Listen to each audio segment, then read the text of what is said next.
Welcome back to our channel Shivanshi traditional blogs.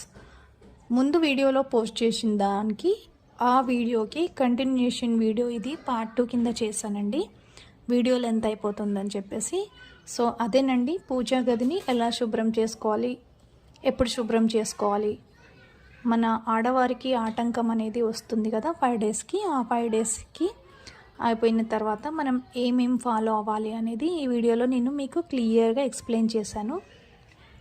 పూజా గదిని మొత్తం శుభ్రం చేసిన తర్వాత నేను ఆ రోజు పూజ చేసుకున్నాను.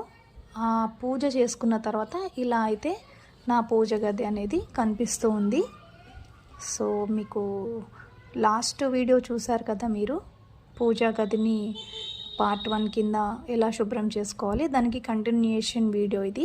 పార్ట్ 2 కూడా చూసేయండి, మీకు ఇంకా పూర్తి వివరణ అనేది ఈ వీడియోలో దొరుకుతుందండి.